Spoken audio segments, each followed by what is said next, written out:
Bom dia, alunos do oitavo período. Essa aula é correspondente a uma conferência do segundo módulo, né, sobre síndromes demenciais. Esse vídeo serve para esclarecer um pouquinho os pontos dessa aula, ok? Então, eu vou enviar um arquivo com a aula em PowerPoint e um outro arquivo com um caso clínico que exemplifica o passo a passo da investigação de síndrome demencial que será detalhada nessa aula, tá bom? Então, vamos lá compartilhar um pouquinho da aula. Bom, síndromes demenciais, como foi falado para vocês. O objetivo, então, dessa aula, nós vamos ver o contexto epidemiológico, vocês vão ver que o envelhecimento da população associada com a população mais velha, e cada vez mais velha, aumenta-se, né, a prevalência de síndromes demenciais. Nós vamos defini-las, o que é uma síndrome demencial, nós vamos classificá-la em primária e secundária, avaliar como se faz o diagnóstico, falar um pouco sobre as características das principais demências e o tratamento delas também. Aqui são algumas referências, tá? Disponíveis para vocês. E aqui é falando sobre o aumento expressivo das demências associado ao aumento da expectativa de vida e da sobrevida dos demenciados. Os slides a seguir também vão estar nesse contexto, né? Falando sobre isso para vocês. Os fatores de risco, né, para a demência. Aqui como foi descrita a primeira paciente com demência, por Alois Alzheimer, em 1901. Aqui são os critérios diagnósticos de demência do DSM-4, tá? E aqui eu vou falar um pouquinho mais para vocês de uma forma mais abrangente, né? A demência, a gente não classifica a demência como uma doença em si, mas como uma síndrome, devido às várias etiologias possíveis. Então, demência, ela se classifica pelo ABC da demência. Nós vamos ver que a pessoa tem que ter um déficit cognitivo que leva a um prejuízo funcional prévio, podendo estar associado a alterações de comportamento, né? Então, nós vamos ver a seguir alguns testes cognitivos que vocês já sabem. Então, a pessoa tem que tirar abaixo do esperado desses testes cognitivos. Ela tem que ter, depois nós vamos fazer a avaliação funcional, tem que caracterizar com prejuízo funcional prévio e que pode ter ou não distúrbio de comportamento associado. Sendo assim, uma paciente nesse contexto, nós classificamos como tendo uma síndrome demencial. Aqui é mostrando para vocês, então, um paciente com queixa de esquecimento. Primeira coisa, avaliação cognitiva. Avaliação cognitiva normal, envelhecimento normal.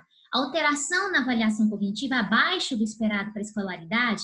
Se esse paciente tem as atividades básicas, atividades instrumentais, a funcionalidade preservada, esse paciente tem um transtorno cognitivo leve. Se ele tem funcionalidade comprometida, esse paciente tem uma síndrome demencial. E a importância, por quê? Um paciente com transtorno cognitivo leve, há um maior risco desse paciente por ano de demenciar também. E não existe tratamento medicamentoso, apenas treino de memória, né, essas coisas assim, para poder aumentar a reserva cognitiva e evitar esse paciente a evoluir com síndrome demencial. Então, não existe tratamento medicamentoso nesse estágio aqui. Então, as principais demências, tá? Nós vamos ver que as demências se classificam em primárias e secundárias. Eu classifico a demência, em alguns livros também vasculares, como secundária a um insulto vascular. As principais primárias são demência de Alzheimer, frontotemporal, demência por corpúsculo de Lewy, demência na doença de Parkinson, e existem outras também, tá bom? Então, aqui mostrando várias causas de demências, as primárias, né, e as demências secundárias. E aqui é como que nós fazemos, tá? Diante de um paciente com demência, a gente colhe a historinha clínica, entrevista o cuidador, o exame físico, fazemos os testes cognitivos e funcionais. Até aqui, paciente com declínio cognitivo, saiu abaixo do esperado para a escolaridade dele no teste cognitivo com prejuízo funcional, a gente classifica esse paciente até aqui como síndrome demencial. Os exames laboratoriais e a imagem cerebral vai servir para a gente saber se ele é uma demência primária, ou seja, sem alteração nesses exames, ou se ele é uma demência secundária, né? Então, o que estiver alterado, nós vamos tratar primeiro a alteração e depois reavaliar esse paciente. Provavelmente a causa do declínio cognitivo dele está associada com essa alteração encontrada, por isso que a gente fala demência secundária ou potencialmente reversível. E diante disso aqui normal, demência primária, e nós vamos, pelas características clínicas das demências primárias, classificar em qual demência primária ela é.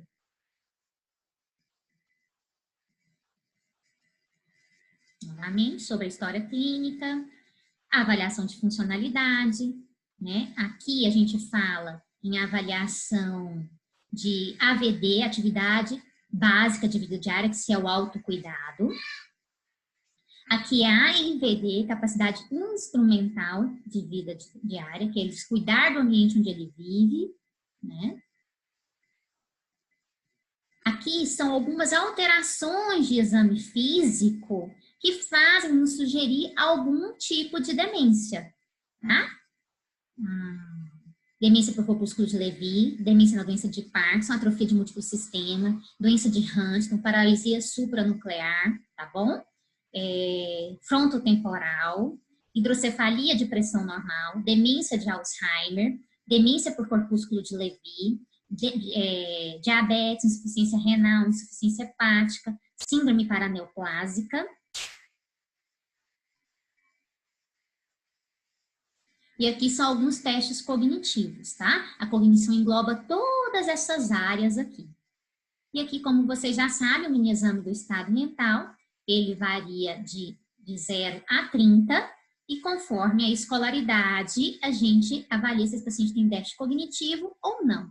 Geralmente, a pontuação mais fácil, mais utilizada para vocês é essa daqui, ó, de Bertolucci, tá?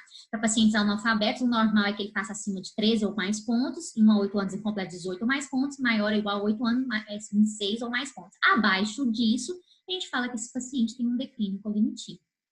Outro teste de fluência verbal, tá? Se eles falarem menos do que essa quantidade de nomes em 1 minuto, a gente sugere um declínio cognitivo também. O teste do desenho do relógio, você pede para esse paciente desenhar um relógio, marcar 11 horas e 10 minutos e avalia. Se ele fizer 2 ou menos pontos, sugere declínio cognitivo também. Aqui, depois então, a gente fez a avaliação cognitiva, fez a avaliação funcional. Esse paciente tem declínio cognitivo associado com prejuízo funcional e tem uma síndrome demencial. Estes aqui são os screenings básicos laboratoriais que nós pedimos, tá bom? Associado à imagem cerebral, tá bom? Ou ressonância ou tomografia. Em casos especiais, nessas condições, podemos sorologia para HIV e líquor. E aqui, solicitando a imagem cerebral. Tá? Aqui é mais ou menos um manejo, tá? Para vocês darem uma olhada no fluxograma que a gente falou até agora. Outro fluxograma também, tá? E o que esses fluxogramas falam? Exames laboratoriais alterados, nós vamos achar que é causa secundária. Alterados, exames laboratoriais ou de imagem, causas secundárias. Normal, nós vamos pensar nas principais causas primárias, né? Que são demências de Alzheimer. Então, aqui é a característica do curso clínico da demência de Alzheimer, tá? Que a gente vê os fatores de risco. Aqui também a característica clínica também de outra demência primária, que é a demência por corpúsculo de Levy, tá bom? O grande diferencial dela é a demência na doença de Parkinson, porque a característica clínica das duas são as mesmas. A diferença é que a demência por corpúsculo de Levy, ela tem tanto a síndrome parkinsoniana quanto a síndrome demencial instaladas no intervalo de 1 ano.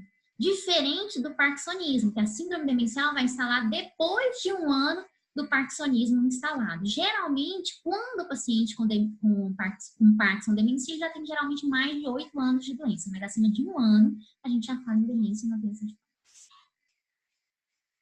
Outra demência primária também, demência frontotemporal com as suas características clínicas, tá? Não tão prevalente, mas também presente, né? Porque não é tanto o componente da demência que chama a atenção para a gente, mas é uma demência primária, mas sim alteração de movimento, que é a coreia, presente na demência na doença de Huntington, também que é uma demência primária. E agora são as características que vocês vão ver de demências secundárias, tá? A partir daqui a gente falar um pouquinho mais de demências secundárias. A vascular, que a cada evento, por isso que você tem uma evolução em degrau, ele tem uma piora, tanto funcional, quanto comportamental, quanto cognitiva, tá? Aqui é o score de Rachis, que fala maior se tem um risco maior de ser demência vascular ou demência de Alzheimer, de acordo com a pontuação. Outras demências secundárias, demência por Creutzfeldt-Jakob, causada por um prion de origem infecciosa, demência na doença de AIDS, né, na AIDS, tá? A na neurosífilis, tá bom? Ressaltando que foi uma demência que teve sua prevalência há muito tempo atrás, e agora, futuramente, pode nos assustar devido ao aumento do número de casos de sífilis na nossa população jovem atual, né? Então, a gente fica atentos a isso. A hidrocefalia de pressão normal, tá bom? Que ela corre com a tríade, alteração de marcha associada à incontinência urinária e síndrome demencial. Até aqui a gente consegue reverter. Geralmente as primeiras apresentações clínicas, alteração de marcha e incontinência urinária. Se esse paciente demencia, mesmo a gente fazendo a derivação ventrículo-peritoneal, esse paciente não reverte a demência. Então a gente tem que diagnosticar até aqui. Hematomas subdurais, tumores, por pelagras, por deficiência de vitamina B12, no hipotireoidismo, a demência no alcoolismo, tá? A síndrome de Wernicke-Korsakoff. Okay?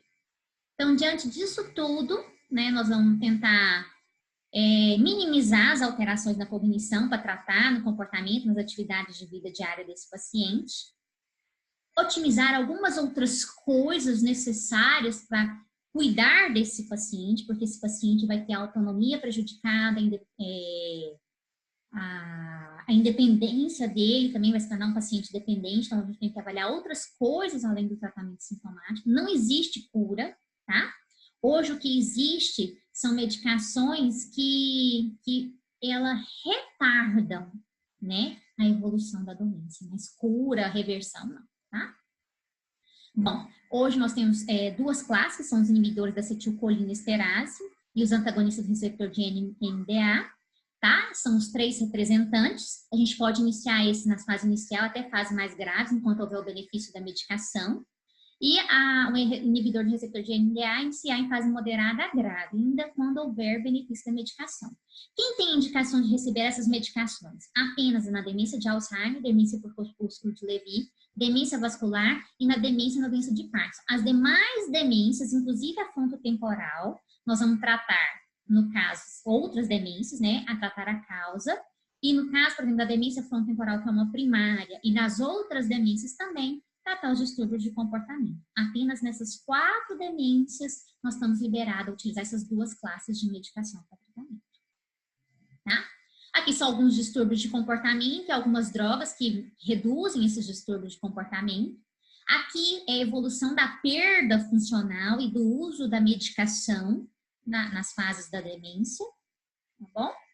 E assim foi, né? Espero que vocês deem uma lida, tanto na aula, quanto nas referências dadas. A seguir também anexo, estou enviando um caso clínico de uma síndrome demencial, onde a gente apresenta a historinha, apresenta as hipóteses diagnósticas, o que é a favor, o que é contra as hipóteses diagnósticas, a investigação laboratorial e a evolução dessa paciente, o diagnóstico e a evolução dessa paciente, ilustrando os passo a passo de como fazer com uma investigação de uma síndrome demencial. Tá bom? Espero, com a videoaula, ter contribuído e qualquer coisa, eu creio que nós vamos abrir um chat para dúvidas, alguma coisa nesse sentido. Tá bom? Muito obrigada, né? Espero que vocês possam aproveitar muito o tema, tá bom?